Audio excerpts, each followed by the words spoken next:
Masasabing liblib ang maliit na bayan ng San Roque dahil malayo yun sa Kabiasnan.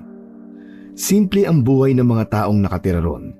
Halos lahat ay magkakakilala. Sa bayan na yun ipinanganak si Pedro Penduko.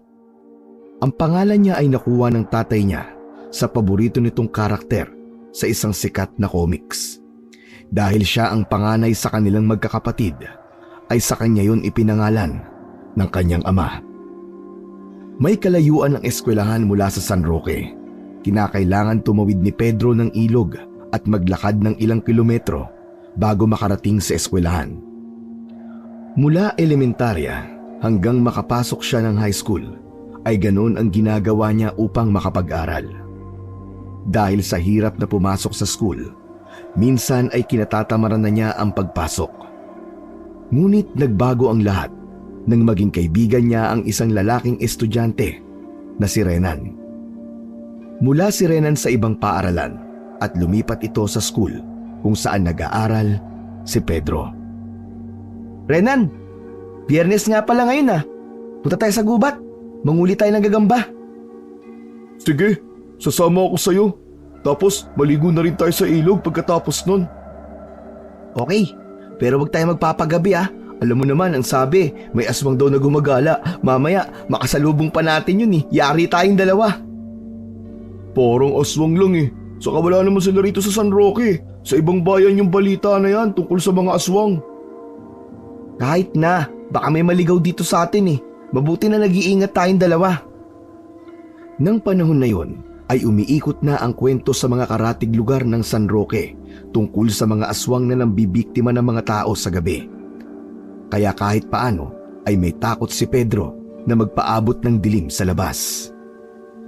Sa maikling panahon ay naging matalik na magkaibigan sina Pedro at Renan. Hanggang sa noong nasa 3 taon na sila ng high school ay isang malungkot na balita ang ipinaalam ni Renan kay Pedro. Aalis na pala kami sa bahay namin, Pedro. Lilipat na rin ako ng school sa susunod na buwan. Ha? Seryoso ba yan? Bigla-bigla naman yata. Kahit nga ako nagulat sa desisyon ng tatay at nanay ko eh. Wala naman akong magagawa kundi ang sumunod sa kanila. Kung ganon, magkakahiwalay na pala tayo.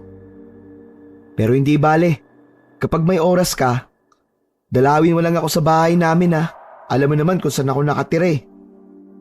Nang umalis na si Renan sa San Roque, ay nalungkot ng gusto si Pedro dahil hindi niya na nakasama ang nag-iisa niyang kaibigan.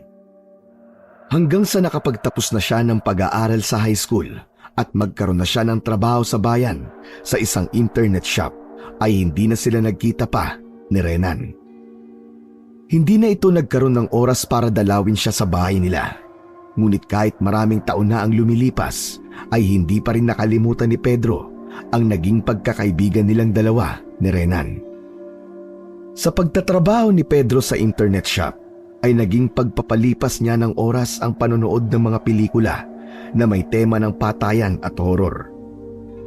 Hindi niya alam pero nag-e-enjoy siya sa panonood ng ganon hanggang sa may napanood siyang isang pelikula tungkol sa isang pumapatay ng tao at kinokolektahan ng taong yon ang puso ng mga nagiging biktima niya na parang nagsisilbing palatandaan kung ilang tao na ang napapatay nito. Sa mga panahon na yon ay umiikot na ang kwento-kwento sa San Roque na nasa lugar na nila ang mga aswang dahil sa ilang insidente na sinasabing umaatake ang mga ito roon. Isang gabi, late nang nakauwi si Pedro dahil sa dami ng tao sa internet shop. O anak, gabing-gabi ka na umuwi ah. Hindi ka ba natatakot sa gumagalang mga aswang dito sa atin? Yung buntis na anak ni Aling Carmen, muntik nang madali ng aswang noong nakaraang gabi. Marami po kasing tao ngayon sa internet shop, tatay eh. Saka, okay naman ako nakauwi. Wala naman po kayong dapat na ipag-alala sa akin. Kahit na. Alam mo, dapat magbaon ka palagi ng asin. Ang sabi, maganda raw yung pantaboy sa mga aswang. Kumbaga pangontra. Sige po, bukas po magbabaon po ako ng asin. Hindi na kinontra pa ni Pedro ang sinabi ng tatay niya upang hindi na humaba ang kanilang usapan. Gusto na kasi niyang matulog para makapagpahinga. Ngunit bago siya matulog ay pinuntahan muna niya ang lola niya sa maliit nitong silid upang kumustahin. Gabi-gabi ay nasanay na si Pedro na kausapin ang kanyang lola. Kinabukasan, habang nasa paradahan ng tricycle si Pedro, ay lumapit sa kanya ang kaibigan niyang si Biboy. Magkaedad lang sila nito. Noong umalis si Renan, ay si Biboy na ang naging kaibigan niya. Pedro, nabalitaan mo ba yung nangyari kagabi? Tungkol ba sa aswang na naman yan? Tumbok mo pare. Paano mo nalaman? Eh yun naman talagang palaging usap-usapan dito sa atin eh. Oo nga, sa bagay. Pero ayun na nga. Iba na raw ang paraan ng pagkilos ng mga aswang ah. Ngayon kumakatok na sila sa mga bahay tapos kapag binuksan mo, naku po, kakainin ka nila. Grabe. Tabad na pala mga aswang ngayon no? Nangangatok na lang sila imbis na nag-aabang ng bibiktimahin sa dilim. Siyempre, nag-e-evolve din ang mga aswang no? Pero teka lang, bakit ba sa tono ng pagsasalita mo ay parang hindi ka natatakot sa aswang dito sa San Roque ha? Ay basta. Wag lang nilang gagalawin ng kahit isa sa pamilya ko. Wala akong problema. Eh paano kung ako ang ginalaw nila? Magagalit ka ba? May sarili ka namang pamilya. Doon ka magtanong sa kanila ng ganyan. Grabe siya sa akin no? Parang hindi kita kaibigan ah. Nang may dumating ng tricycle ay sumakay na roon si Pedro at nagpaalam na siya kay Biboy. Totoo ang sinabi ni Pedro kay Biboy, hanggat hindi pamilya niya o mga taong malapit sa kanya ang gagalawin ng mga aswang sa lugar nila, ay wala siyang problema. Sa tingin niya ay ligtas sila sa mga gumagalang aswang. Ni minsan ay hindi sumasagi sa isip niya na merong isa sa pamilya niya ang maaaring mapahamak nang dahil sa kagagawan ng kinatatakutang nilalang sa lugar nila. Normal lang araw na yun para kay Pedro. Muli niyang pinanood ang paborito niyang pelikula kahit ilang beses niya na tong napanood. Hindi siya nagsasawa. Talagang humanga siya sa paraan ng serial killer sa pelikula na yon. Maagang natapos ang trabaho ni Pedro dahil kakaunti ang tao sa internet shop. Bago siya sumakay ng tricycle pauwi, ay bumili siya ng 2 siopaw upang ipasalubong sa lola niya. Paborito kasi nun ang siopaw. Nang makarating si Pedro sa kanilang bahay, ay inabot niya sa lola niya ang siopaw at nagpasalamat naman ito sa kanya. Ngunit may napansin siya sa kanyang lola. Lola, ayos lang po ba kayo? Bakit parang antamlay niyo po ngayon? Walang kamalay-malay si Pedro na nakatayo ang tatay niya sa pinto ng kwarto ng lola niya. Nako, kaninang tanghali biglang nilagnat yan. Palagi kasi yung nasa likod ng bahay eh. Baka nabati yan ng kung anong elemento ron. Ang dami pa namang puno sa likod ng bahay natin. Eh lola, uminom na po ba kayo ng gamot? Oo, pinainom ko na. Kaya lang walang epekto sa kanya eh. Gusto ko nga dalhin kay Tatang Goryo at para malaman kung ano ba talaga ang dahilan ng lagnat niya pero ayaw niya eh. Si Tatang Goryo ay kilalang albularyo at manghuhula sa lugar nila. Dahil sa malayo ang ospital sa lugar na yon, ay si Tatang Goryo ang takbuhan ng mga tao kapag may sakit. Lalo na yung mga naghihinala na kaya sila may sakit ay dahil sa mga duwende, kapre, engkanto o kung ano-ano pang elemento. Nanguhula rin si Tatang Goryo pero hindi naniniwala si Pedro sa hula.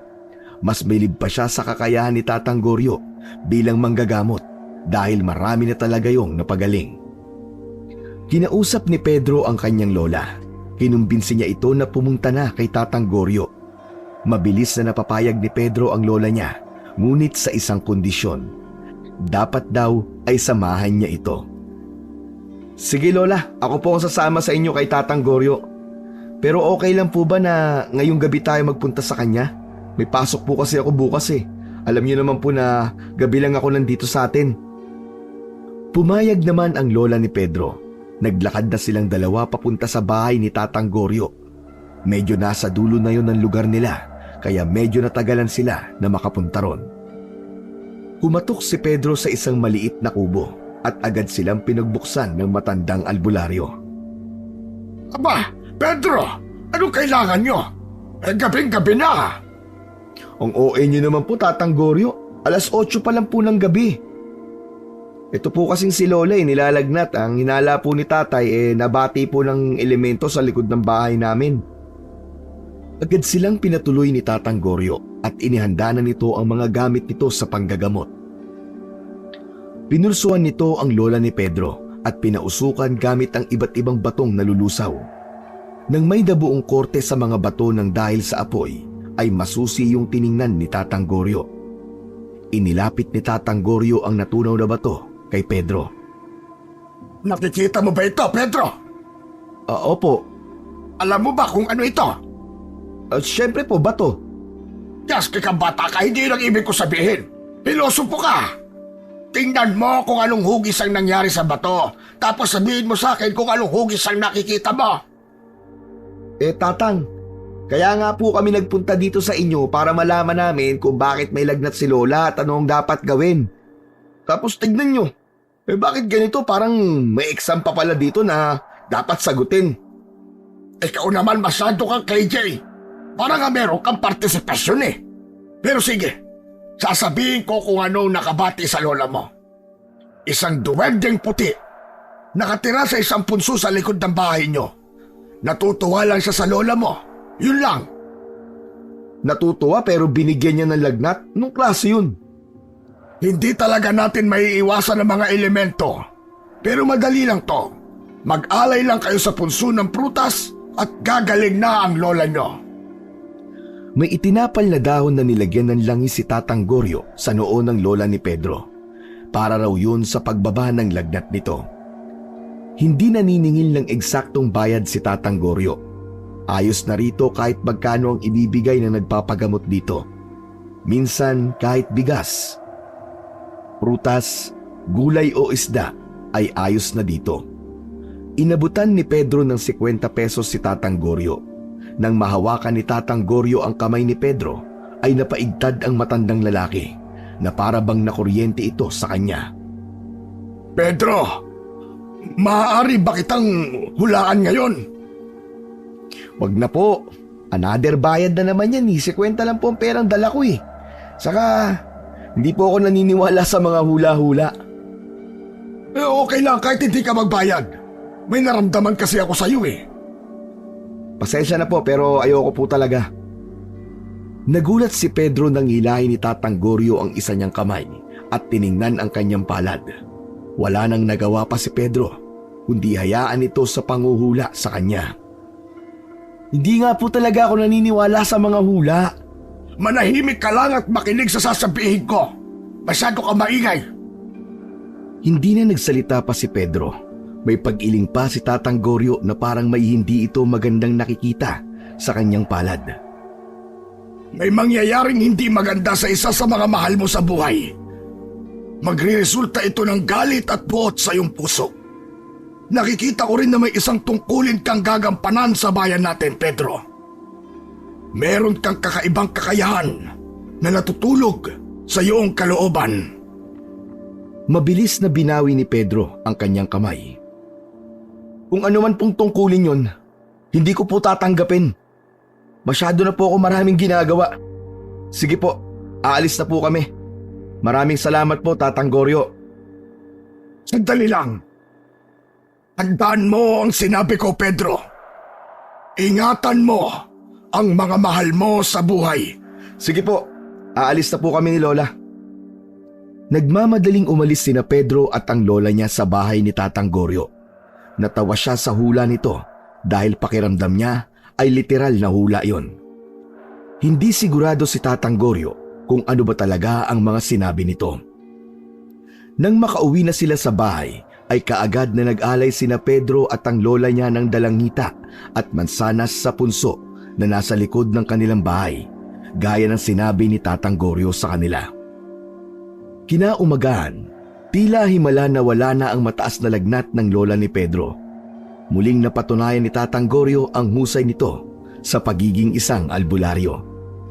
Sinabihan ni Pedro ang kanyang lola na iwasan na nito ang pagtambay sa likod ng bahay para hindi na ito mapagkatuwaan ng mga elemento roon. Habang naglalakad naman si Pedro papunta sa paradahan ng tricycle, ay narinig niya ang pagtawag ni Biboy mula sa likuran niya. Hindi sana siya hihinto dahil baka malate pa siya. Alam niya kasi na makikipagkwentuhan lang si Biboy sa kanya. Naabutan ni Biboy si Pedro at humarang pa ito sa unahan niya. "Biboy, ano ka ba? Malilate na ako. Kailangan ko nang pumasok." Sandali lang to. Kailangan mo tong makita. Tatanggi sana si Pedro, ngunit hinila siya ni Biboy.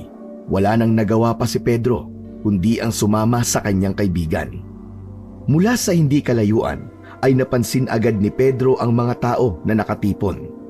Naroon na mga yon sa isang bakanting lupa. Tumingit sila ni Biboy sa kumpol ng mga tao at nagulantang si Pedro nang makita niya kung anong pinagkakaguluhan ng mga tao. Isang lalaki na butas ang dibdib at wala ng puso. Nakabukas pa ang mata ng lalaki na para bang labis itong nahirapan bago nalagutan ng hininga. Nanginig ang buong katawan ni Pedro. Hindi siya makagalaw ng mga oras na yon. Sabi ko na sa'yo, Pedro seryoso na nangyayari dito sa bayan natin. Nandito na mga aswang at ang ginagawa nila, kinukuha nila mga puso ng biktima nila. Nanlalamig na umalis si Pedro sa tagpong yun. Sumagap siya ng hangin dahil pakiramdam niya ay bigla siyang kinapos ng hininga sa karumal-dumal na nakita niya. Bigla niyang naisip ang pamilya niya. Doon niya na sineryoso ang mga sinabi ni Biboy sa kanya. Tinapik siya ni Biboy sa balikat. Hoy, Pedro, okay ka lang ba? Namumutla ka. Ikaw naman kasi, grabe yung pinakita mo sa akin. Sana man lang binigyan mo ako ng babala. Para kasing hindi ka natatakot sa mga aswang Siguro ngayon, matatakot ka na. O ano? Aswang ba talagang may gawa nun? Ano pa nga ba? Sila lang ang may kakayahang pumatay ng ganong kabrutal. Saka sabi sa akin, ganon din ang ginagawang pagpatay ng mga aswang sa ibang lugar. Kinukuha ang puso, tapos kinakain. Yak! Hanggang sa pagdating sa internet shop, ay tila wala pa rin si Pedro sa kanyang sarili. Hindi maalis sa isip niya ang imahe ng lalaking biktima ng aswang na nakita niya noong umaga. Nang makauwi siya sa bahay nila, ay sinabihan niya agad ang buong pamilya niya na wag nang lalabas kapag madilim na. Mas mabuti na ang mag-ingat sila kaysa sa magsisi sa bandang huli. Ang totoo, kalat na dito sa lugar natin ang pagsalakay ng mga aswang tuwing gabi. Kaya nagkaroon na dito ng curfew Kanina lang sinabi ni Kapitan, kapag alas 7 na ng gabi ay bawal na ang tao sa labas. Mabuti naman po tumaksyon kagad si Kapitan. Mas mabuti na po may curfew na rito habang hindi pa po nawawala ang mga aswang na yun. Paano ka anak?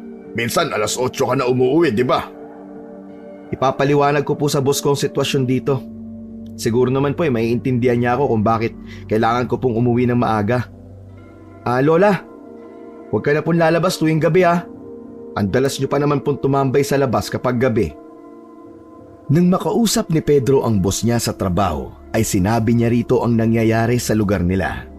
Naunawaan naman ito ang sitwasyon niya, kaya pumayag ito na matatapos na ang trabaho niya tuwing alas 6 ng gabi upang makauwi siya ng maaga sa kanila. Yun nga lang, inadjust ang oras ng simula ng trabaho niya. Mas pinaaga yun. Wala namang problema yung kay Pedro.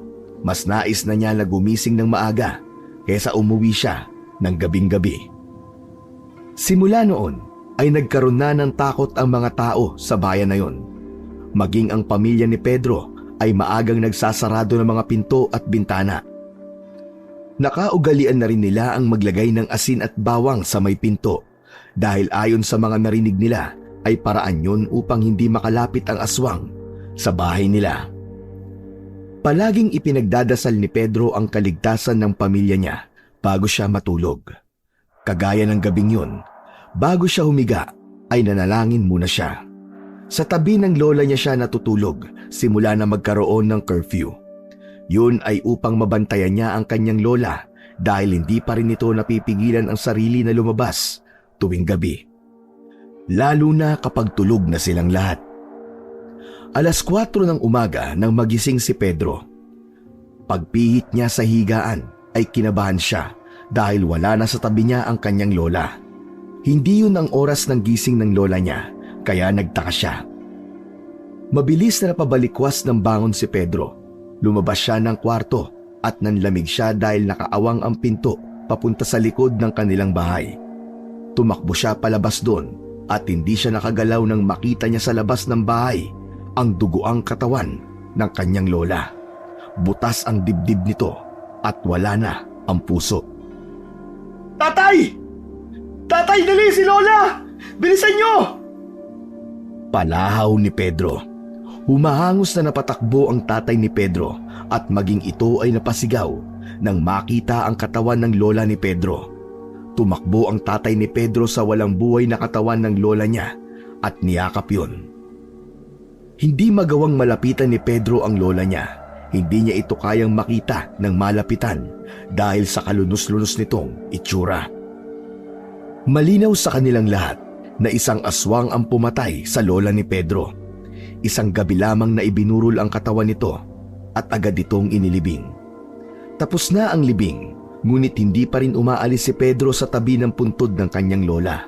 Walang patid ang kanyang pagluha. Maya-maya pa ay tumabi na sa kanya si Biboy at tinapik siya sa likod. Pedro, tara na. Sobrang init. Nabibilad ka na rito. Kasalanan ko kung bakit namatay si Lola. Kung nagising lang sana ako nung bumangon siya para lumabas ng bahay. Wala sana siya ngayon dyan sa kinalalagyan niya. Hindi ko lubos maisip ang hirap at sakit na dinanas ni Lola habang pinapatay siya ng walang iyang aswang na yun. Wala kang kasalanan sa nangyari. Kahit lumabas ang lola mo ng gabi, kung walang aswang, hindi siya mamamatay. Wisit kasing mga aswang na yun eh. Walang pinipiling biktima. Matanda, bata, babae, lalaki. Lahat, pinapatay nila.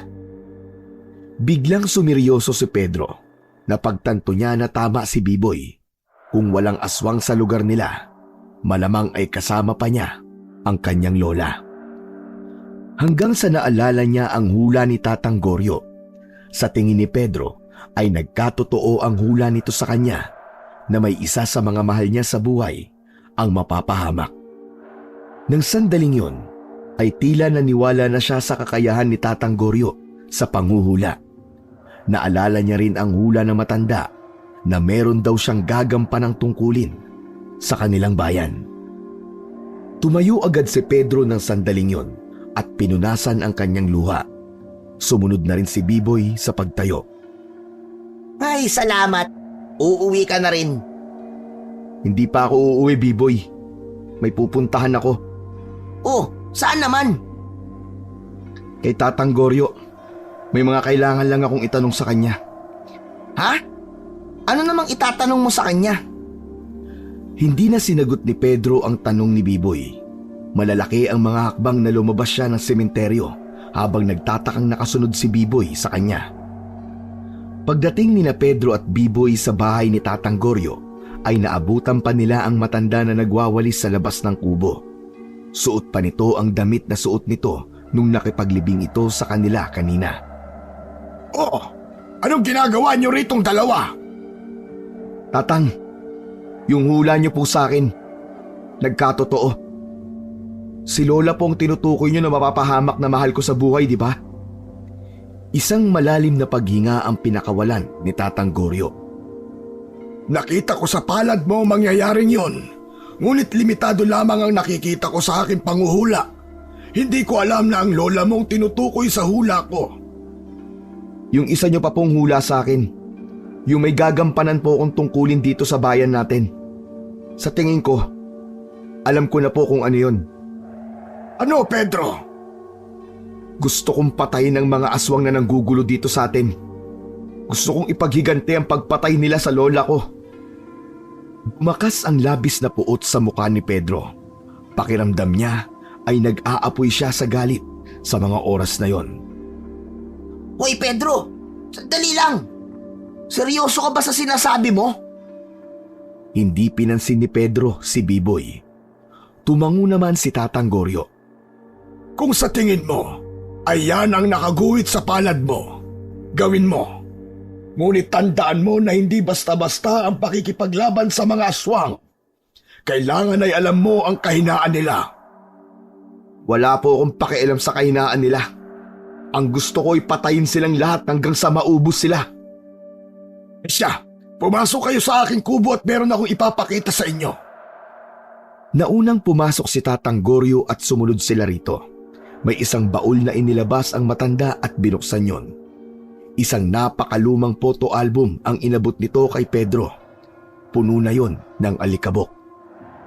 Isa-isang tiningnan ni Pedro ang mga ilang litrato na nasa photo album. Puro yun litrato ng isang lalaki na may katabing aswang na wala ng buhay. Nakitingin na rin si Biboy. Matagal ko nang hindi inilalabas ang laman ng baul na ito. Pero sa tingin ko, ay kailangan mong malaman ang aking nakaraan, Pedro. Ito pong lalaki sa mga picture. Kayo po ito, Tatang? Oo, tama ka. Ako yan at ang mga aswang na napatay ko. Nagpapakuha ko ng mga litrato kasi yan ang parang magsisilbing tropeyo ko. Wow! In fairness, may itsura pala kayo ng kabataan nyo, Tatang Goryo, ha? Hindi halata sa itsura nyo ngayon. Talaga? Naging nobya ko nga noon ang lola mo, pero hiniwalayan ko kasi sobrang silosa. Kung ganun po, dati po kayong manunugis ng aswang? Tama ka, Pedro. Manunugis ako bago ako naging albularyo at manghuhula. Doon na nagsimulang magkwento si Tatang Goryo tungkol sa nakaraan nito. Noon ay isang mahusay na manunugis si Tatang Goryo. Marami itong napatay na aswang at ang patunay doon ay ang mga litrato na nasa photo album. Nang makapag-asawa si Tatang Goryo, ay doon na ito huminto sa pagiging manunugis. Nag-focus na lang ito sa panggagamot at panghuhula. Hanggang sa mamatay ang asawa nito at ang isa naman nitong anak ay nakatira na sa syudad kaya wala na itong kasama sa buhay. May mga inilabas pa si Tatang Goryo mula sa baul. Isang buntot ng pagi, agimat, maliit na aklat at isang kutsilyo na isang dangkal ang haba. May nakaukit na mga simbolo sa hawakan ng kutsilyo at sa mismong talim nun. Ito ang mga ginagamit ko nung manunugis pa ako, Pedro. Itong aklat. Nandito ang dasal para sa agimat. Ang agimat na ito nagbibigay sa akin ng tapang at lakas sa tuwing suot ko to. Lumalakas din ang pakiramdam ko na may aswang sa paligid nang dahil sa agimat na ito. Grabe, ang astig mo pala dati, Tatang Goryo. Hindi ko akalain na isa ka palang manunugis. Kung seryoso ka at determinado sa sinabi mo na pagpatay sa mga aswang, ibibigay ko sa iyo ang mga agimat kong ito. Masyado na kasi akong matanda. Hindi na kaya ng katawan ko ang makipaglaban sa mga aswang. Opo, desidido po ako, Tatang. Ibigay niyo po sa akin ang mga yan. Hindi ko ito basta-basta ibibigay sa iyo. Kailangan mo magsanay sa ilalim ko, Pedro. Hindi ka pwedeng sumugod sa isang digmaan na hindi mo alam kung paano gamitin ang armas na hawak mo. Opo, naiintindihan ko po, Tatang. Gusto ko simulan na agad natin ang pagsasanay ko. Hindi makapaniwala si Pedro sa natuklasan niya sa pagkatao ni Tatang Goryo. Ang buong akala niya ay isa lamang itong simpleng albularyo. Yung pala ay naging manunugis ito nung kabataan nito. Pedro, sigurado ka ba talaga sa desisyon mo na magiging manunugis ka na rin? Tanong ni Biboy habang naglalakad na sila pauwi. Yun lang ang paraan, Biboy, para maipagiganti ko si Lola. Hindi ako papayag na ganun lamang yun. Pinatay nila nang walang kalaban-laban si Lola. Hindi ako matatahimik hanggang hindi ko sila nauubos. Eh di good luck sa'yo. Kung kailangan mo ng tulong, nandito lang ako, ha. Parang gusto ko yung mga ganyan-ganyan eh. Dahil sa may trabaho si Pedro at ayaw niyang mawala yun dahil yun lang ang pinagkakakitaan niya, ay tuwing gabi sila nag-iensayo ni Tatang Goryo. Inilihim niya yun sa pamilya niya. Sa tuwing tinatanong siya ng tatay niya kung saan siya nagpupunta sa gabi, ay sinasabi niya na nagtutungo siya sa bahay ni Biboy at nakikipagkwentuhan. Sinabi niya na paraan niya yon upang kahit papaano ay makalimot siya sa lungkot na nararamdaman niya sa pagkamatay ng kanyang lola. Pero teka, hindi ba delikado na lumabas ka ng gabi? Kung hindi aswang ay baka tanod ang makasalubong mo. Alam mo naman na may curfew pa rin hanggang ngayon, di ba? Kilala naman po ako ng mga tanod dito eh. Saka palagi po ako may dalang asin para pamprotekta ko po sa sarili ko. Basta, mag-iingat ka. Kakawala lang ng lola mo. Hindi ko kakayanin kung isa na naman sa inyo ang mawawala. Nung una ay tinuruan ni Tatang Goryo si Pedro sa paggamit ng buntot ng pagi at kutsilyo. Kasunod ay ang pagdarasal sa agimat upang hindi mawala ang taglay nitong kapangyarihan. Ginawa nila ang pagsasanay na yon sa isang tagong gubat sa kanilang lugar na hindi masyadong pinupuntahan ng mga tao. Hingal na hingal si Pedro habang hawak ang buntot ng pagi at kutsilyo. Tila walang katapusan ang kanyang mga galaw, habang si Tatang Goryo naman ay nakaupo lamang sa isang malaking bato at pinagmamasdan ang bawat kilos ni Pedro.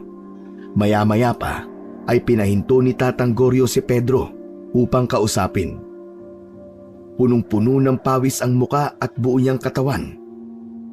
Humuhusay ka na, ngunit tandaan mo na hindi pa sapat ang lakas at yung bilis. Kailangan mo ring gamitin ang iyong puso at isipan. Pero Tatang, ano po bang ibig niyong sabihin? Hindi pa po ba sapat na kaya ko nang gamitin ang mga armas na to tapos may agimat pa ako? Ang buntot ng pagi, kutsilyo at agimat ay instrumento lamang. Ang tunay na sandata ay ang iyong tapang at disiplina. Paano ko po magagamit ng tapang at disiplina laban sa kanila? Hindi ko pa rin po maintindihan, Tatang. Ang mga aswang ay hindi lamang pisikal na kalaban. Sila'y gumagamit ng takot at galit para masira ang iyong loob. Kailangan mong matutunang kontrolin ang iyong emosyon. Huwag mong hayaang manalo ang galit sa puso mo. Napatingin si Pedro sa kanyang mga kamay na may bahid ng dugo mula sa kanyang pagsasanay. Pero Tatang, paano ko mapipigilan ang galit? Pinatay nila ang lola ko. Gusto ko pong maghiganti sa kanila. Papatayin ko silang lahat. Alam ko ang pakiramdam ng mawalan ng mahal sa buhay. Ang galit ay nagpapalakas, pero isa rin yung lason. Kapag hinayaan mong lumaki ang galit sa iyong puso, magiging isa ka ring halimaw na tulad nila. Kung ganon, ano pong dapat kong gawin? Tuwing mararamdaman mo ang galit, huminga ka ng malalim. Isipin mo kung bakit ka lumalaban, hindi para sa paghiganti, kundi para sa kapayapaan at proteksyon ng bayan. Ang misyon mo ay hindi lamang patayin ang mga aswang, kundi protektahan ang mga inosenteng mamamayan. Napasimangot bigla si Pedro. Huminga siya ng malalim. Pilit na tinatanggap ang mga salita ni Tatang Goryo. Sige po. Hindi ako magpapadala sa galit ko. Pangako po yan. Magaling, Pedro. Ngayon, subukan mo ulit. Pero tandaan mo, hindi lang ang mga sandata ang gagamitin mo. Puso at isip ang tunay mong sandata. Tumayo ng matuwid si Pedro. Muli niyang ipinakita kay Tatang Goryo ang husay niya sa paggamit ng buntot ng pagi at kutsilyo. Inisip niya na ang mga puno sa paligid niya ay ang mga aswang at yun ang inatake niya. Makalipas ang ilang sandali ay pinahinto na siya ni Tatang Goryo. Sa tingin ko ay handa ka na, Pedro. Bukas ng gabi, sa parehas na oras, ay magkita tayong muli rito. Sasabak ka na sa totoong aswang. Nakangiting tumango lamang si Pedro. Hindi na siya makapaghintay na ma-apply sa totoong laban ang mga natutunan niya kay Tatang Goryo. Habang nakahiga si Pedro ay nakatingin siya sa kawalan. Iniisip niya ang mangyayari sa susunod na gabi. Alam niya na sasabak na siya sa pagpatay sa mga aswang. Sisimulan na niya ang paghihiganti. Hindi niya maalis sa puso niya na kaya niya piniling maging isang manunugis ay dahil sa naglalagablab na galit sa puso niya. Yun ang pinakadahilan niya at hindi upang maipagtanggol ang ibang tao laban sa pagpatay na ginagawa ng mga aswang sa lugar nila. Kinabukasan ng umaga, hinabol siya ni Biboy. Ano pare? Kumusta ang pagsasanay mo kay Tatang Goryo? Kailan ka magsisimula bilang isang manunugis? Sige, lakasan mo pa ang boses mo para may makarinig. Ang bihira ka talaga oh. Yung talagang bibig mo hindi mo mapigilan. Alam mo na hindi pa pwedeng may makaalam ng pagsasanay ko bilang isang manunugis, di ba? Lalo na kala tatay. Ay, sorry. Pasensya ka na pare. Excited lang kasi ako eh. Kailan nga ba talaga? Mamayang gabi na. Unang gabi ko bilang isang manunugis. Talaga? Congrats pare. Pedro Penduko. Grabe. Ang bilis lang ng pagsasanay mo ah. Sayang at hindi ko nakita yung mga damoves mo. Pero mamaya, sasama ako sa inyo ah. Pwede ba? Hindi pwede. Masyadong mapanganib. Gusto ko lang naman makita ang pakikipaglaban mo sa aswang eh. Daya mo naman. Pare, hindi ako naglalaro dito ha. Hindi ko alam kung ilang aswang ang makakaharap ko mamayang gabi. Biglang natigilan si Pedro habang nakatingin siya kay Biboy ay isang ideya ang biglang pumasok sa isip niya. Tinapik niya sa balikat si Biboy at ngumiti rito. Alam mo Biboy, sige, sumama ka na mamaya. 8:00 ng gabi sa bahay ni Tatang Goryo. Doon tayo magkita. Ayos? Sandali. Bakit parang hindi ko yata gusto yung tingin mo sa akin? May binabala ka bang masama sa akin, pare? Sa tingin mo ba ipapahama kita? Kaibigan kita eh. Huwag kang malilate ha. 8:00 ng gabi sa bahay ni Tatang Goryo. Okay? Kinagabihan, gaya na napag-usapan ni na Pedro at Tatang Goryo, ay naroon na sila sa gubat. Kasama nila si Biboy na nakatali ang katawan sa isang puno. Yun ang planong naisip ni Pedro, ang gawing pain sa aswang ang kaibigan niya. Tutal, nais nitong sumama sa kanya ay mas mabuti na mapakinabangan niya ito. Pare oh, sinasabi ko na nga masama ang kutob ko eh. Pedro, pakawalan mo naman ako rito, ayoko maging pain. Gagawin akong mukbang ng mga aswang dito eh. Ayaw mo ba nun? Magiging parte ka ng unang gabi ko bilang manunugis. Pwede ka rin maging bayani. O di ba? Sisikat ka pare. Ganun ba yun? Sige. Basta, kapag magkikwento ka sa mga tao tungkol sa adventure mo, isama mo palagi ang pangalan ko ah. Oo na. Sige na. Kailangan na natin magsimula. Alam mo na ang gagawin mo ha. Oo. Sige, simulan na natin to nang matapos na kagad. Kapag namatay ako pare, ikaw na ang bahala sa nanay ko ha. Pakainin mo sila ng 3 beses sa isang araw at may merienda tuwing hapon. Mabilis na tinakpan ni Pedro ang bibig ni Biboy. Sumenya siya na kailangan na nitong tumahimik. Marahan namang tumango si Biboy. Umakyat si Pedro sa puno kung saan nakatali ang kanyang kaibigan. Nagtago siya sa makapal na mga dahon at siniguro niya na makikita niya sa ibaba si Biboy. Handang-handa na siya kung sakaling may aswang na dumating. Si Tatang Goryo naman ay nanatiling nakatayo sa hindi kalayuan, nagmamasid at handang tumulong kung kinakailangan.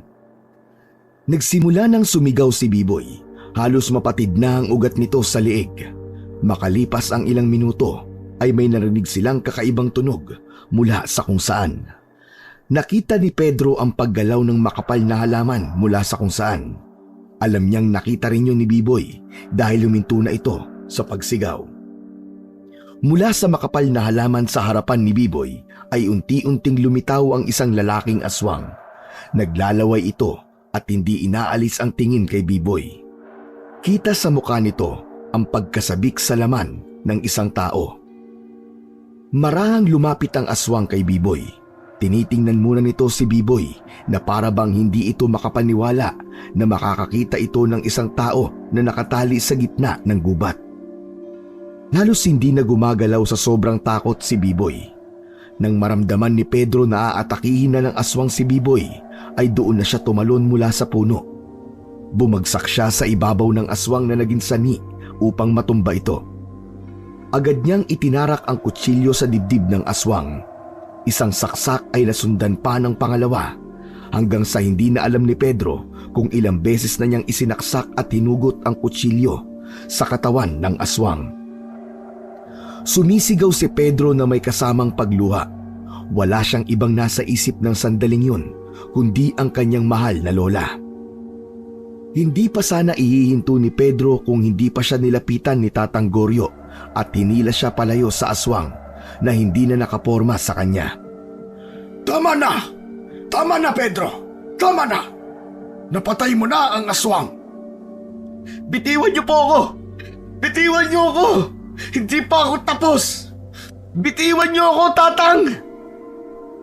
Nagwala si Pedro habang umiiyak. Sa pagkakataon na yon ay mas sinakop siya ng pagluluksa at puot. Ngunit hindi siya binitiwan ni Tatang Goryo hanggang sa tuluyan siyang kumalma. Niyakap siya ng matanda at hinayaan siya nitong umiyak ng umiyak. Pinatay nila ang lola ko, Tatang. Pinatay nila. Kulang pa yan. Masigit pa dyan ang gagawin ko sa kanila. Nakalimutan mo ba ang sinabi ko sa'yo? Hindi ka dapat pagharian ng galit at paghihiganti. Yan ang maaaring maging dahilan upang matalo ka nila. Baka dumating ang araw na kahit ang sarili mo ay hindi mo nakilala. Ngunit binabati kita sa pagkakataon na ito, Pedro. Mahusay ang naisip mong paraan upang makapatay ng isang aswang. Huminto sa pag-iyak si Pedro. Ilang beses siyang huminga ng malalim. Maya-maya pa ay nagpasalamat siya kay Tatang Goryo sa papuri nito at sa pagsasanay nito sa kanya. Inaya na siya ni Tatang Goryo na umalis sila roon. Nakakailang hakbang pa lamang sila nang biglang sumigaw si Biboy. Hoy! Grabe naman kayo sa akin! Wala ba kayong balak na pakawalan ako rito? Kasama ako sa eksena, oh! Bakit niyo ako iiwan? Sa sobrang emosyonal ni Pedro ay nakalimutan niya tuloy si Biboy. Agad niyang inalis ang tali sa katawan nito. Naku, pasensya ka na, Brad, kung nakalimutan ka namin, ha? Ganyan naman kayo eh. Patapos niyo akong pakinabangan, kakalimutan niyo ako. Hindi bale. Sanay naman akong ginagamit eh. Sus! Drama mo naman. Pero maraming salamat, Brad, ha? Naging madali ang paghahanap natin ng aswang ng dahil sa'yo. De, biro lang. Pero ang galing mo kanina, Pedro. Ang angas mo. Hindi na nakaporma sa'yo yung aswang eh. Sige pare, sa susunod ha, yung ma-action naman para makita ko ang mga galawan mo. Natawa si Pedro sa sinabing yun ni Biboy. Biglang napatingin naman si Pedro sa walang buhay na aswang. Naisip niya na dapat ay meron din siyang kagaya ni Tatang Goryo na patunay na nakapatay siya ng aswang. Hindi niya alam kung bakit pumasok sa isip niya ang paborito niyang pelikula kung saan kinokolekta ng killer ang puso ng biktima nito. Isang ideya ang naisip niya. Lumapit si Pedro sa aswang. Gamit ang kutsilyo ay winakwak niya ang tiyan nito at kinuha ang malaking bituka ng aswang. Walang pandidiring isinampay niya yon sa balikat niya. Nasuka naman si Biboy sa ginawa ni Pedro. Uy pare, anong ginagawa mo? Bakit mo kinuha yung bituka ng aswang? Kakadiri ka. Biboy, tropi ko to. Patunay na napatay ko ang aswang na yan. Tara na, umuwi na tayo. Sa unang gabi ni Pedro bilang manunugis, napatunayan niya ang kanyang kakayahan at tapang. Ngunit alam niyang marami pa siyang haharaping laban sa mga susunod na gabi.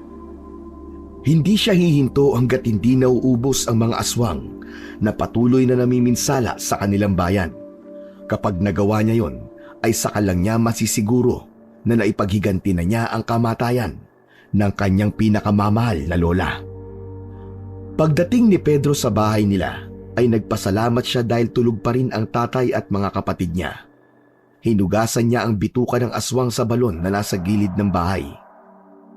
Naghanap siya ng garapon kung saan kakasya ang bituka at nakahanap naman siya ng taguan nila ng mga lumang gamit.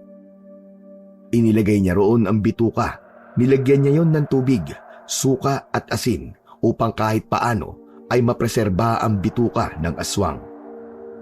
Dinala niya yon sa kwarto ng lola niya kung saan siya natutulog ng mag-isa. Nakangiti niyang pinagmasdan ang bituka na nasa loob ng garapon. Sigurado ako na dadami pa ang koleksyon ko ng bituka ng aswang. Itong unang bituka sa koleksyon ko ay iaalay ko sa lola ko. Sana po, Lola, ay proud po kayo sa ginagawa ko ngayon. Itinago na niya ang garapon sa ilalim ng kama. Tinakpan niya yon ng kung ano-anong mga gamit upang hindi yun makita ng mga kasama niya sa bahay.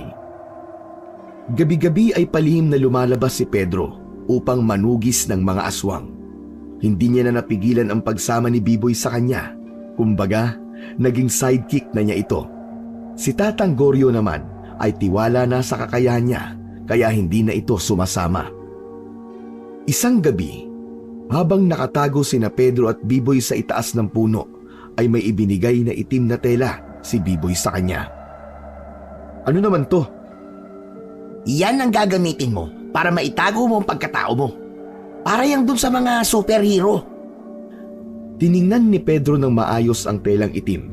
Pahaba yun at merong 2 butas na alam niyang para sa mga mata. Naisip niya na mas maganda nga na isuot niya yon upang walang makakakilala sa kanya kung sakali na may taong makakakita sa pakikipaglaban niya sa mga aswang. Isinuot ni Pedro ang telang itim sa kanyang muka. Natatakpan nun ang itaas na bahagi ng kanyang muka. Naks! Ang angas mo, Pedro! Pero kala mo ikaw lang, ha? Meron din ako. Pula naman ang sakin. Inilabas ni Biboy ang pulang tela at isinuot din ito yon. Pambihira. Parang pamilyar to ah. Para naman tayong Ninja Turtles ito, Biboy. Ninja Turtles? Hayaan mo na. Ito lang ang kaya kong disguise eh. Matyagang nag-abang sa itaas ng puno ang dalawa. Makalipas ang ilang sandali, ay may itinuro si Biboy kay Pedro. Pedro, tingnan mo yung kubo na yon. Parang may aninong nakatayo sa pinto. Malakas ang pakiramdam ko. Aswang ang nilalang na yon. Kailangan ko ng kumilos. Sasama ako sa'yo. Wag na. Dito ka na lang sa itaas ng puno. Magmasid ka sa paligid. Kailangan ko ng magbabantay. Baka may biglang dumating na iba pang aswang. Alertuhin mo ko. Ganun ba? Okay, sige. Kung sa bagay, mas ligtas ako rito. Mabilis na bumaba si Pedro mula sa puno. Mahigpit ang hawak niya sa buntot ng pagi at sa kutsilyo. Malalaki ang mga hakbang na nagtungo siya sa kubo kung saan nakita nila ni Biboy ang anino. At nang nasa harapan na siya ng naturang kubo, nasiguro niya na aswang nga ang nilalang na naroon. Hoy aswang! Anong ginagawa mo ha? Mabilis na lumingon ang aswang. Galit itong umangil nang makita si Pedro. Naging mas mabalasik ang mukha ng aswang pero hindi nagpakita ng katiting na takot si Pedro. Aha! Mambibiktima ka na naman siguro ng mga inosenteng tao, no? Wala na talaga kayong ginawang mabuti. Ako ang harapin mo at huwag ang mga taong walang kalaban-laban. Pumosisyon ang aswang na akala mo ay susugod. Ngunit bago pa yon maunang sumugod, ay nauna nang kumilos si Pedro. Sa isang iglap, sumugod si Pedro patungo sa aswang. Malakas niyang inihampas ang buntot ng pagi at tumama yon sa katawan ng aswang. Nagpakawala ng isang matinis na sigaw ang aswang nang lapatan yon ng buntot ng pagi. Dahil sa ingay na nilikha nito, ay bumukas ang pinto ng bahay. Sumilip doon ang isang babae at isang lalaki. Nang hilakbot ang dalawa nang makita ang aswang. Huwag kayong lalabas! Isarado niyo ang pinto! Huwag kayong mag-alala! Ililigtas ko kayo! Pasigaw na utos ni Pedro sa babae at lalaki. Nagmamadali namang sumunod ang dalawa kay Pedro. Muling sumugod ang aswang. Susunggaban sana nito si Pedro, ngunit mabilis siyang nakaiwas. Sumubsob ang aswang sa lupa at agad itong tumayo. Wala bang malakas-lakas sa inyo? Bakit parang ang hihina nyo? Hindi man lang ako pinagpapawisan sa inyo kagaya nung isa. Nagpatuloy ang pakikipaglaban ni Pedro sa aswang. Nagpalitan sila ng pag-atake, ngunit walang atake ng aswang ang tumama kay Pedro. Hanggang sa malakas na inampas ni Pedro ng buntot ng pagi ang kaliwang paa ng aswang. Sa lakas ng pagkakahampas niya ay napunit na ang laman ng halimaw. Natumba ito at nahirapang makatayo. Sinamantala ni Pedro ang pagkakataon na yon at mabilis siyang tumakbo patungo sa nangihinang aswang. Ipinalupot niya ang buntot ng pagi sa leeg nito at sinakal gamit yon. Buong gigil niyang hinigpitan ang pagkakasakal ng buntot ng pagi sa leeg ng aswang. Doon niya ibinuhos ang lahat ng galit niya sa mga aswang. Maya-maya pa ay binawian na ng buhay ang aswang. Nang alisin ni Pedro ang buntot ng pagi sa leeg nito, ay bumagsak na ito sa lupa. Uwang-tuwang lumapit si Biboy at pinalakpakan pa siya nito. Wow! Ang lupit mo talaga, Brad! Ang lupit mo! Bilib na talaga ako sa'yo, Ped! Mabilis na tinakpan ni Pedro ang bunganga ni Biboy bago pa nito masabi ng buo ang pangalan niya. Pambihira ka naman! Huwag mo ko tawagin sa pangalan ko! Pinagmaskara mo pa ako! Paano kami makakilala sa akin? Oo nga pala. Sorry, nakalimutan ko, tao lang. Matiim na tiningnan ni Pedro ang walang buhay na katawan ng aswang. Ipinahawak niya muna kay Biboy ang buntot ng pagi. Yumukod siya at sinimulang wakwakin ang tiyan ng aswang. Gaya ng ginagawa niya nung una, ay kinuha niya ang malaki nitong bituka at isinampay sa balikat. Nasuka na naman si Biboy nang makita nito ang kanyang ginawa. Oh, nasuka ka na naman? Pambihira. Parang unang beses mo palang na nakita ang ginawa kong to Kahit ilang beses mong gawin yan, nandidiri talaga ako. Hindi ko masikmura, pare. Ito kasi ang magiging patunay na nakapatay ako ng aswang at kung ilan na sila. Ay, oo nga pala. Bukas, ipaghanap mo ako ng malaking garapon yung kasya ang ganitong bituka. Wow! Ginawa mo na nga akong lookout, inutusan mo pa ako. Pero sige. Okay lang. Para saan pa ang pagiging sidekick ko kung hindi ako susunod sa'yo, di ba?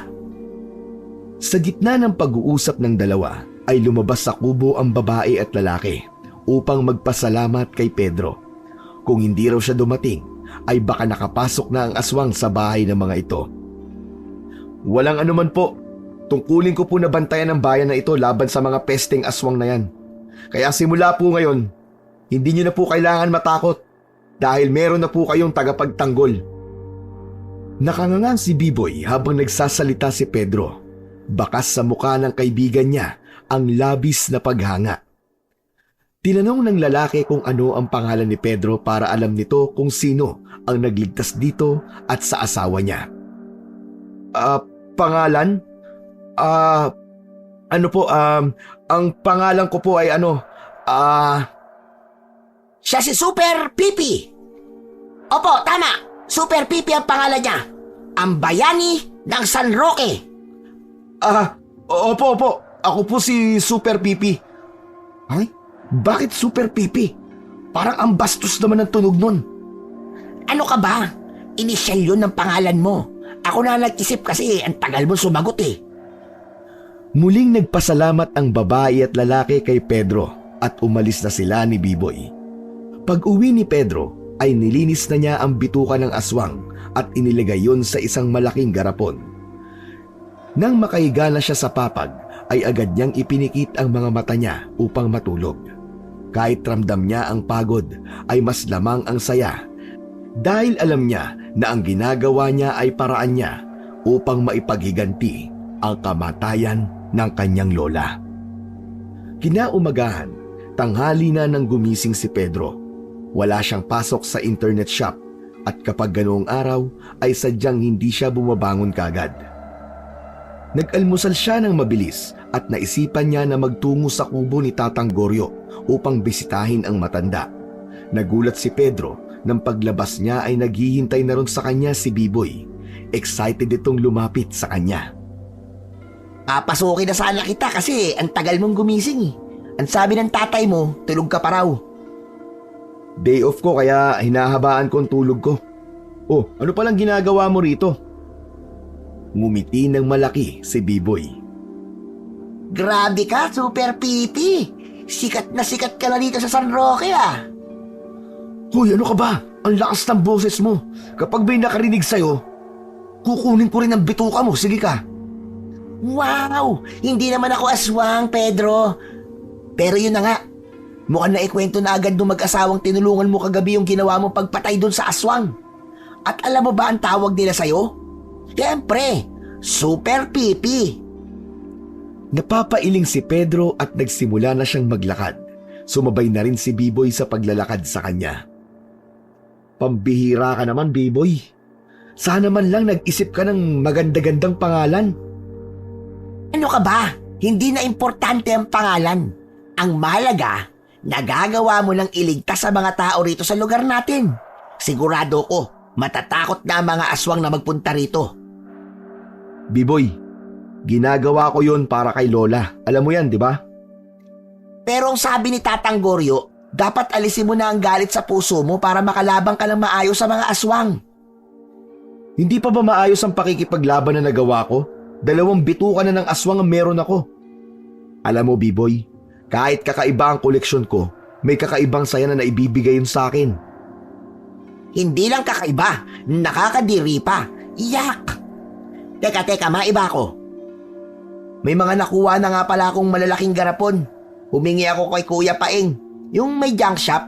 May utang kasi yun na kay tatay kaya libre na lang niyang ibinigay sa akin yung mga garapon. Ayos. Salamat, B-Boy ah. Mamaya, kukunin ko sa bahay niyo. Tumigil muna sa pag-uusap ang dalawa nang marating na nila ang kubo ni Tatang Goryo. Pinatuloy sila ng matanda upang makapag-usap. Labis ang sayang naramdaman ni Pedro nang sabihin sa kanya ni Tatang Goryo na proud ito sa kanya. Nakaabot na pala rito ang balita tungkol sa mag-asawang iniligtas ni Pedro nung nakaraang gabi. Hindi ko po magagawa ang lahat ng yun kung hindi niyo po ako tinulungan. Tatang Goryo, utang na loob ko po sa inyo ang lahat ng ito. Wala kang dapat ipagpasalamat sa akin, Iyo. Nagawa mo ang lahat ng yon dahil determinado ka na mailigtas ang bayan natin laban sa mga aswang. Sabi ko naman sa'yo, hindi ba? Nakatakda kang magkaroon ng malaking tungkulin dito sa San Roque. Hindi agad nakapagsalita si Pedro dahil bahagya siyang nakonsensya. Wala kasing kaalam-alam si Tatang Goryo na ang dahilan niya talaga kaya niya ninais na maging manunugis ay upang makapaghiganti. 2 na pong bituka ng aswang ang meron ako, Tatang. Gusto kong makakolekta pa ng mas marami para meron din po akong trophy. Husayan mo pa at mangyayari yan, Pedro. Bawat manunugis ay may iba't ibang paraan upang ipagmalaki na nakapatay sila ng aswang. Kung yan ang paraan mo, wala akong magagawa. Ang tatay mo, alam na ba niya ang ginagawa mo?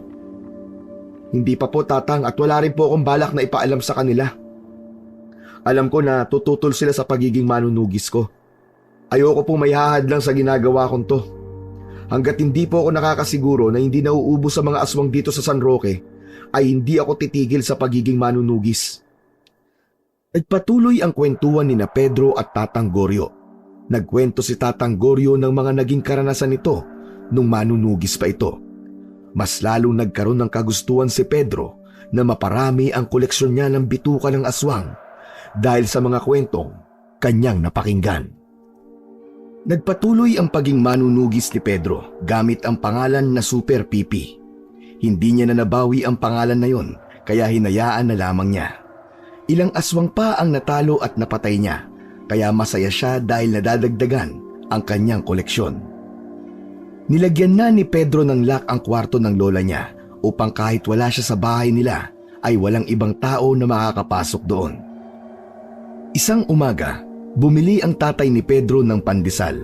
Nang bumalik ito ay sinabi nito sa kanya na laman ng usap-usapan sa labas ang isang misteryosong manunugis na pumapatay ng mga aswang at kinukuha ang bituka ng mga yon.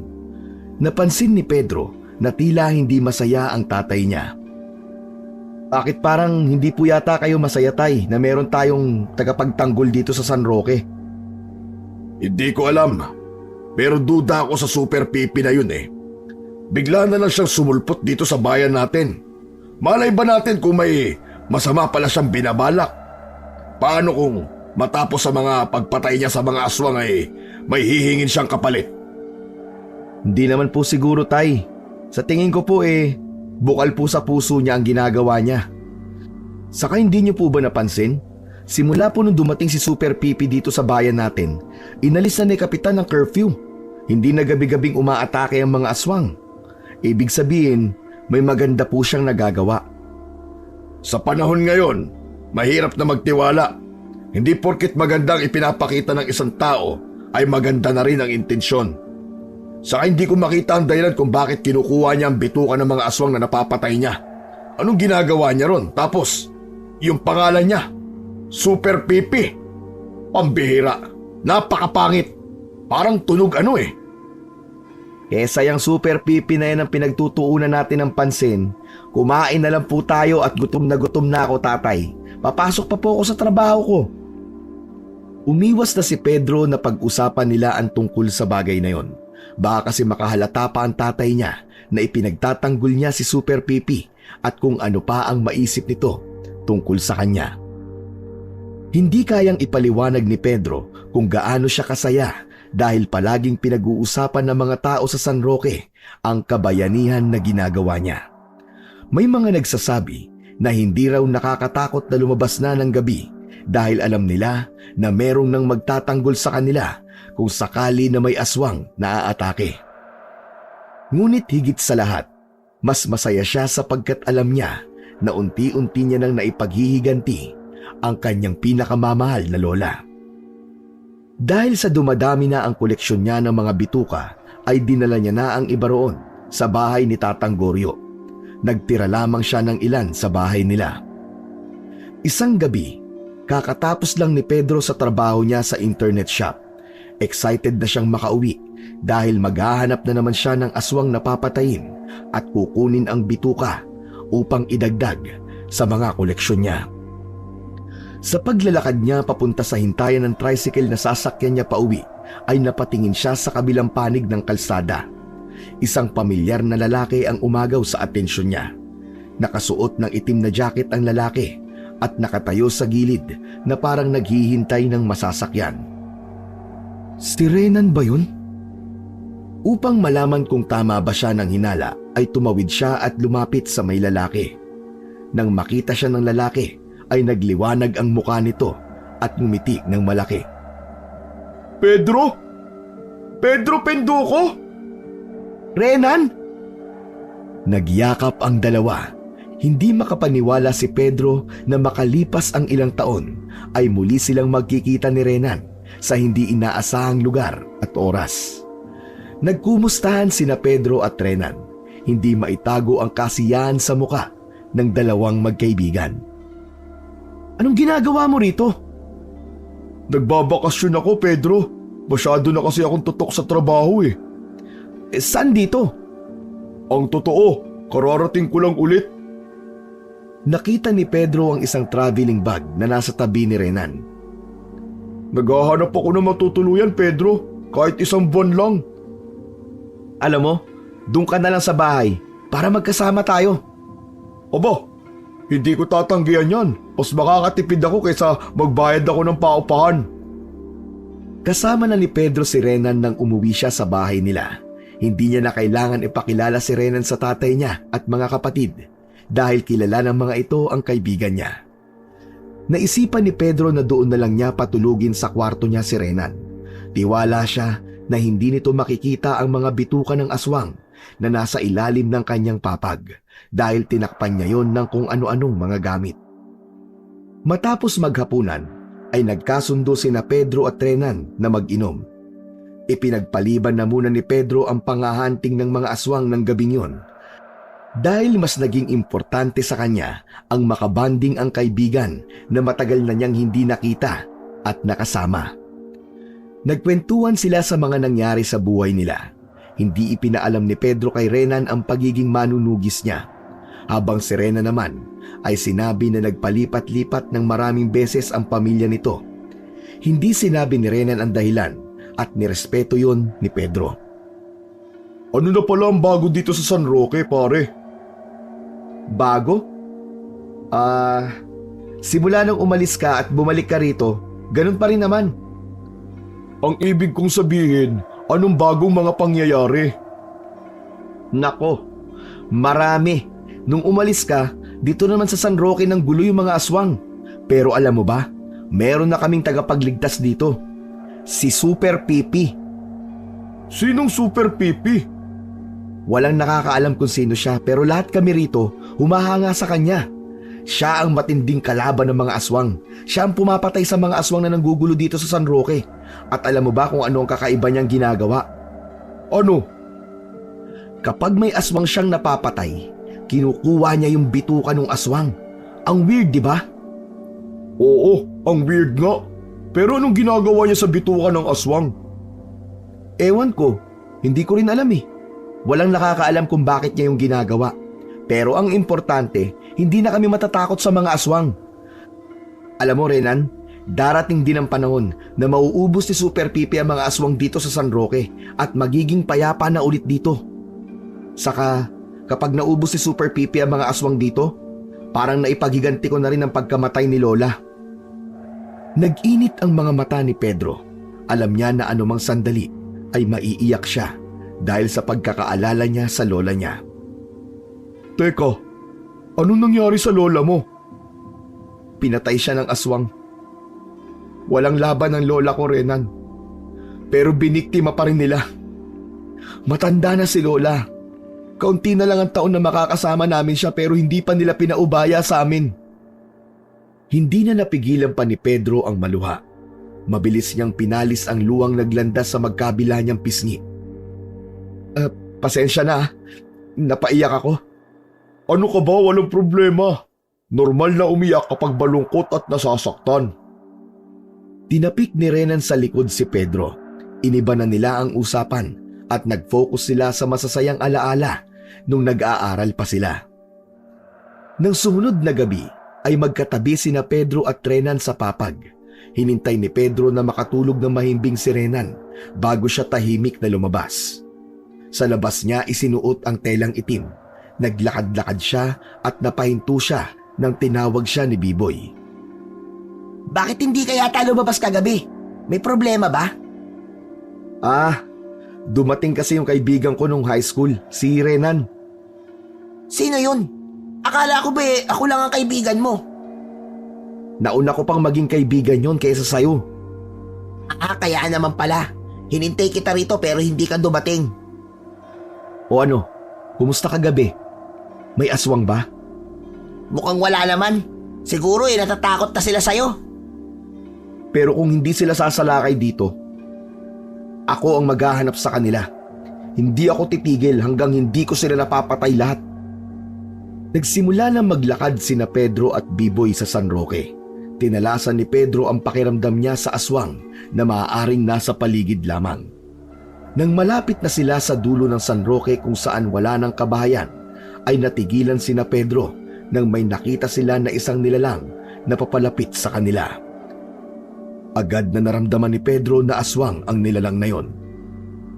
Nang ilang di pa na lamang ang layo nun, ay nakumpirma niya na isang ang aswang ang nasa harapan nila ni Biboy. Kakaiba ang itsura ng aswang na yon sa ibang aswang na napatay ni Pedro. Mas makapal ang balahibo nito sa muka at buong katawan. Pulang-pula ang mga mata nun. Sa wakas, nagtagpo rin tayo. Masyado ka lang maraming pinatay sa mga alagad ko. Kung hindi kayo pumapatay at nanggugulo ng mga inosenteng tao, hindi ko papatayin ang mga kauri mo. Siya yata ang pinuno ng mga aswang, pare. Mukhang mas malakas siya kumpara sa ibang aswang. Nako, magtatago muna ako. Ikaw na muna ang bahala sa kanya. Mabilis na tumakbo palayo si Biboy. Alam ni Pedro na magtatago lang si Biboy upang panoorin ang pakikipaglaban niya. Mula sa kadiliman, isang anino ang dahang-dahang lumitaw. Isang aswang na may matalim na mga mata at matutulis na mga ngipin. Si Pedro ay agad na pumesto para sa laban. Hindi niya alam na ang halimaw sa harap niya ay ang kanyang kaibigan, na si Renan. Simula sa gabing ito, ako na ang makakaharap mo. Matutulad ka lang sa mga alagad mo. Sisiguraduhin ko na maidadagdag ko mabaho mong bituka sa koleksyon ko. Agad na sumugod si Pedro. Inihampas niya ang buntot ng pagi sa aswang, ngunit mabilis siyang nakaiwas. Sinunggaban ng aswang si Pedro. Hindi niya yun nagawang iwasan, kaya natumba siya at napailalim siya sa aswang. Malakas na tinuod ni Pedro ang aswang sa pagitan ng mga hita nito at napasigaw ito ng dahil sa sakit. Sunod na ginamit ni Pedro ang kutsilyo. Akmang sasaksakin niya ang aswang sa tagiliran, ngunit mabilis siyang nawala sa ibabaw niya. Nakita na lang ni Pedro ang aswang sa harapan niya. Ilang metro ang layo nito sa kanya. Ramdam niya ng mga sandaling yon na tunay ngang mas malakas ito sa ibang aswang at kailangan niyang maging seryoso sa pakikipaglaban dito. Muling sumugod ang aswang kay Pedro. Matiim niyang tiningnan ang aswang upang hindi yun mawala sa kanyang paningin. Nang malapit na ang aswang, ay mataas na tumalon si Pedro. Dire-diretso ang aswang kaya lumagpas ito sa kanya. Nang muling lumapat ang mga paa ni Pedro sa lupa, ay magkatalikod na sila ng aswang. Pumihit siya paharap at malakas niyang inihampas ang buntot ng pagi sa likod ng aswang na naging dahilan para masugatan niya ito. Lumayo ang aswang kay Pedro. Bakas sa nakakatakot nitong muka ang sakit. Hindi pa ito ang huli nating pagkikita. Sa isang iglap, nakahanap ang aswang ng pagkakataon upang makatakas. Mabilis itong umatras at tumakbo palayo. Sinubukang habulin ni Pedro ang aswang, ngunit tuluyan na itong nawala sa kanyang paningin. Huminto na si Pedro habang habol ang kanyang paghinga at nagtataka sa kakaibang lakas ng kalaban. Biglang sumulpot naman si Biboy sa tabi niya habang sumisigaw. Hoy! Hoy, bumalik ka rito, duwag! Harapin mo kami! Ano? Wala ka palang binatbat eh! Duwag ka pa rin! Takbuhin! Binatukan ni Pedro si Biboy. Aray! Aray, ba't mo ako binatukan? Tama na! Wala na nga, di ba? Nakatakas na. Tara na, umuwi na tayo. Sandali! Hindi ba hanapin ng isang yung ngayong gabi? Sa tingin ko, hindi na yun lalaban. Napuruan ko siya sa likod eh. Magpapagaling muna siguro yun bago magpakita ulit. Sayang! Pero kanina, nung nakita ko na parang hindi mo na siya tinatamaan ng mga atake mo, tutulong na sana ako eh. Kaya lang, biglang tumakbo eh. Sus! Ganda nga ng pagtatago mo kanina eh.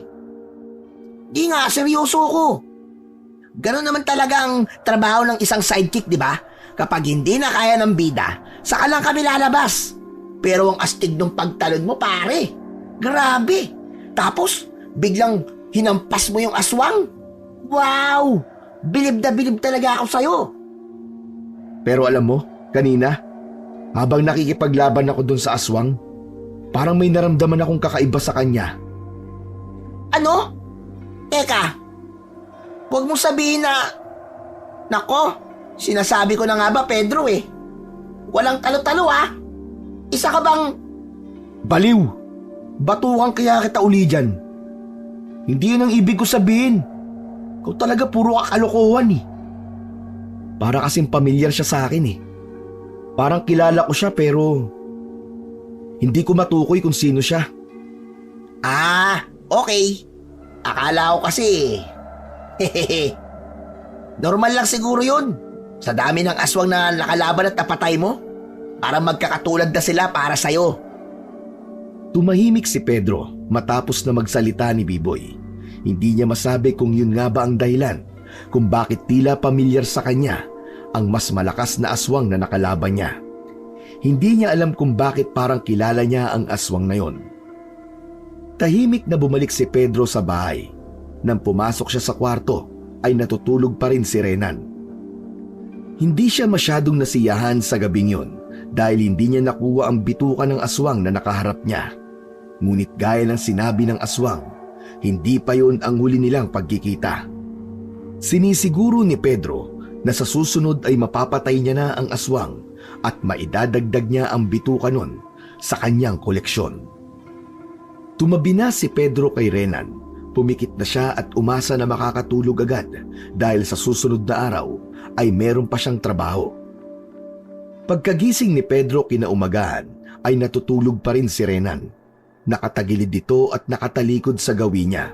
Medyo madilim pa sa kwarto dahil 4:00 pa lamang ng umaga. Sandaling binuksan ni Pedro ang ilaw upang kumuha ng damit na susuotin niya sa pagpasok sa trabaho. Nang makakuha na siya, ay pipindutin na sana niya ang switch ng ilaw para patayin yun, ngunit dumako ang mata niya kay Renan. Bigla siyang nanlamig nang mapansin niya ang medyo sariwang dugo sa likuran ni Renan. Pahaba yun. Mukhang may sugat si Renan sa kanyang likod at tumagos ang dugo nun sa suot nitong damit. Nanlamig si Pedro nang maalala niya ang naging laban nila ng aswang noong nakaraang gabi. Bago makatakas yung aswang, ay natatandaan niya na nasugatan niya yung sa likod gamit ang buntot ng pagi. At base sa hugis ng dugo sa damit ni Renan, ay masasabi niya na tila dahil yun sa hinampas din ito ng buntot ng pagi. Tuluyan lang pinatay ni Pedro ang ilaw at lumabas ng kwarto. Habang naliligo siya, ay nakatulala pa rin siya. Ibig sabihin, si Renan ang pinuno ng mga aswang? Hindi man 100% sigurado si Pedro kung si Renan nga ba ang aswang na nakalaban niya, ay may lungkot pa rin siyang naramdaman. Kaibigan niya si Renan. Hindi man sobrang haba ng pinagsamahan nila, ay hindi niya maitatanggi na talagang naging malapit siya dito. Sa tingin niya, ay hindi niya kayang tapusin ang buhay ni Renan. Nang makauwi si Pedro mula sa trabaho, ay sinabi ng tatay niya na biglang umalis si Renan. Doon na mas lalong naghinala si Pedro sa kaibigan. Naisip niya na kaya umalis si Renan ay dahil sa sugat nito sa likod. Lumabas si Pedro ng bahay nila at nagtungo siya sa bahay ni na Biboy. Kinausap niya si Biboy tungkol sa hinala niya kay Renan at ayon dito ay mukhang si Renan nga ang aswang na nakalaban niya noong nakaraang gabi. Muling umuwi si Pedro para kumain ng hapunan. Habang kumakain sila, ay biglang dumating si Renan. Hinarap ni Pedro si Renan ng normal. Oh, bakit ka bumalik, Renan? May nakalimutan ka ba? Wala. Nakalimutan ko kasi magpaalam sa'yo eh. Saka meron sana akong sasabihin sa'yo. Ano yun? Pwede bang wag tayo mag-usap dito? Doon tayo sa tayong dalawa lang. Pumayag si Pedro. Ang hinala niya ay aaminin na ni Renan sa kanya ang totoo. Naglalakad-lakad silang dalawa hanggang sa makarating sila sa bungad ng gubat. Huminto si Pedro at nagkaroon siya ng alinlangan na sumama kay Renan sa gubat na yon. Ayaw mo bang magpunta ulit tayo rito sa gubat? Hindi ba? Nung high school tayo ay dito tayo madalas na naglalaro. Hindi na hinintay ni Renan ang pagsagot niya at naglakad na ito papasok sa gubat. Napilitan si Pedro na sumunod dito. Nasa unahan pa rin ni Pedro si Renan. Halos 2 di pa lang ang layo nito mula sa kanya. Habang naglalakad, ay hinubad ni Renan ang damit nito. Nakita ni Pedro ang pahabang sugat sa likod ni Renan. Huminto na ito sa paglalakad at ganun din naman si Pedro. Alam mo ba kung paano ko nakuha ang sugat na to sa aking likod, Pedro? Nakaharap ko ang sinasabi mong super pipi nung nakaraang gabi. Grabe, napakatalas ng hagupit ng buntot ng pagi niya. Marahang humarap si Renan. Seryoso ang mukha nitong nakatingin sa kanya. Kanina, habang wala ka sa bahay niyo, ay nakita ko mga itinatago mong garapon sa ilalim ng higaan. Doon ko nalaman na ikaw pala ang pumapatay ng mga alagad ko. Ginagawa mong koleksyon ng mga bituka nila. Kung ganon, tama ang hinala ko. Ikaw nga ang aswang na yon. Paano nangyari yun, Renan? Normal ka dati nung nag-aaral pa lamang tayong dalawa. Magaling ako magtago ng totoong ako. Nagpapalipat-lipat kami ng pamilya ko ng tirahan kapag nalalaman namin na napaghihinalaan na ng mga tao na aswang kami. Bumalik ako dito sa San Roque upang patayin ang pumapatay sa mga kauri ko.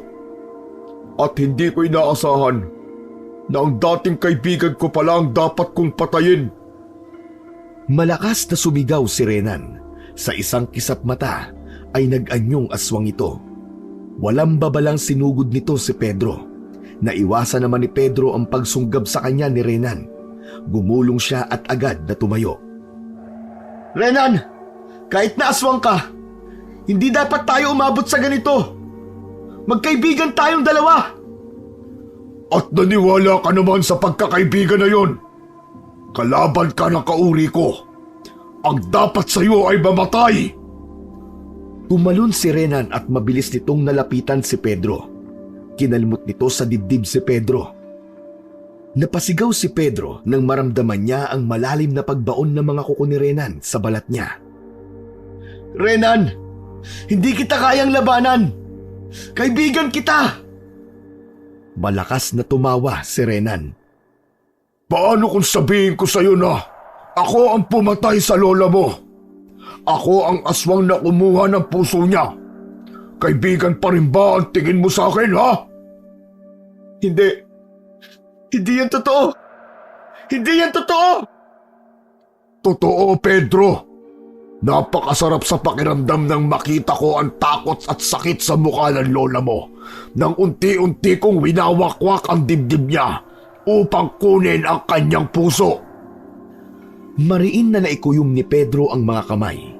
Ang mga salita ni Renan ay nagdulot ng matinding galit at sakit kay Pedro.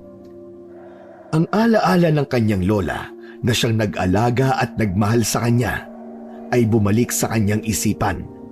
Ang kanyang mga mata ay nagdilim ng dahil sa puot. Kahit wala siyang dalang armas, ay sinugod niya si Renan. Paulit-ulit niya itong sinuntok sa muka, ngunit tila hindi ito nasasaktan sa pag-atake niya. Malakas siyang hinawi ni Renan at tumalsik siya. Tumama ang likod niya sa isang malaking bato. Mula sa kung saan ay narinig ni Pedro ang sigaw ng kaibigan niyang si Biboy. Pedro! Ang mga armas mo! Napatingin si Pedro sa kaliwa at nakita niya roon si Biboy. Inihagis nito sa kanya ang buntot ng pagi at kutsilyo na agad niyang dinampot. Galit na tiningnan ni Renan si Biboy. Tumakbo si Renan papunta kay Biboy. Bago pa malapitan ni Renan si Biboy, ay 2 beses niyang hinampas ng buntot ng pagi ang likod ni Renan, kaya bumalik sa kanya ang atensyon nito. Mabuti at sinabi mo sa akin na ikaw ang pumatay sa lola ko, hayop ka. Binigyan mo lang ako ng dahilan para patayin ka. At yang bituka mo, idadagdag ko yan sa koleksyon ko. Hindi kita mapapatawad sa ginawa mo. Sa isang iglap, sumugod si Pedro kay Renan. Ang kanyang buntot ng pagi ay humampas sa hangin. Tinatarget ang kanyang dating kaibigan. Ngunit si Renan ay masyadong mabilis. Umaatras at umiwas ito sa bawat atake ni Pedro. Nang mga oras na yon, ay mas naging agresibo pa si Pedro. Bawat hampas ng kanyang buntot ng pagi ay punong-puno yun ng galit. Si Renan naman ay lumalaban gamit ang kanyang malalakas na kuko at matatalim na ngipin.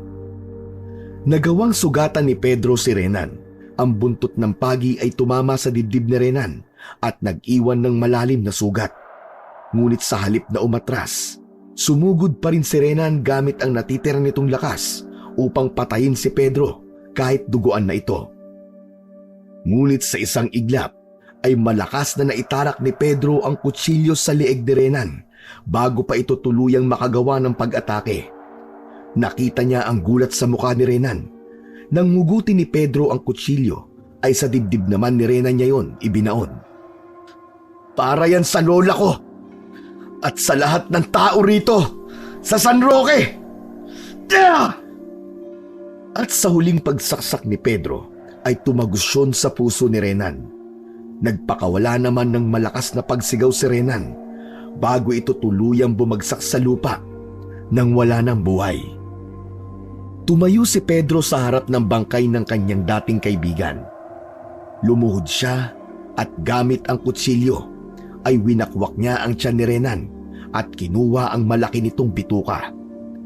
May lungkot sa mata ni Renan habang ginagawa niya yon sapagkat hindi niya akalain na kailangan niya yung gawin sa isang tao na itinuring niyang isang kaibigan.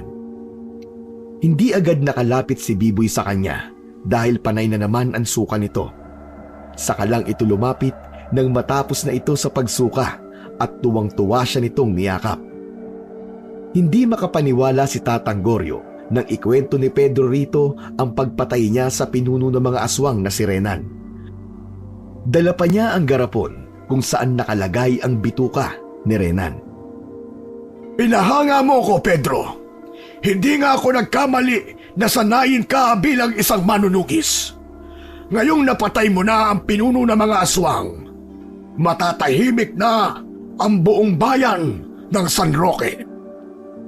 Ang totoo po, nung una ay paghihiganti para kay Lola po ang nag-iisa kong dahilan, kaya sinikap ko pong maging isang manunugis. Pero nung makaharap ko na po si Renan, naisip ko po na kung hahayaan ko siyang mabuhay, ay marami pa ang matutulad kay Lola. Masaya ako na nauunawaan mo na ang mga sinabi ko sa iyo noon, Pedro. Maraming salamat po talaga, Tatang Goryo. Nandito rin po ako para ibalik na po ang mga ibinigay niyo sa akin. Napatay ko na po ang pinuno ng aswang. Napatay ko na po si Renan. Tapos na po ang misyong ko dito sa San Roque. Inilapag ni Pedro ang buntot ng pagi, kutsilyo, maliit na aklat at agimat sa lamesa na nasa gitna. Pedro, ang pagiging manunugis ay isang tungkulin na hindi mo maaaring basta-basta bitiwan. Bata ka pa, nagsisimula ka pa lamang. Kung tapos na ang misyon mo dito sa San Roque, maaaring may mangailangan pa rin ng tulong mo sa ibang lugar. Tayo na muna ang mga yan. Pag-isipan mo ng mabuti ang desisyon mo. Tinitigan ni Pedro ang mga bagay na ibabalik niya sana kay Tatang Goryo. Napangiti siya at muling kinuha ang mga yon. Sa tingin ko po, hindi ko na kailangan mag-isip, Tatang Goryo. Maluwag ang dibdib na lumabas si Pedro ng kubo ni Tatang Goryo. Napagtanto niya na hindi natatapos ang paglaban niya sa mga aswang sa San Roque. Nararamdaman niya na hindi pa roon natatapos ang pangungulekta niya ng bituka ng mga aswang. Alam ni Pedro Penduko na sa tuwing sasapit ang dilim ay kailangan niyang maging handa. Ang pagiging manunugis ay isang walang katapusang misyon. Isang misyon na magpapatuloy hanggat may mga aswang na ang tanging nais ay kumitil ng buhay ng mga inosenteng tao. At hanggang naririyan sila, ay walang sawang ipagtatanggol ni Super Pipi ang sambayanan laban sa mga aswang.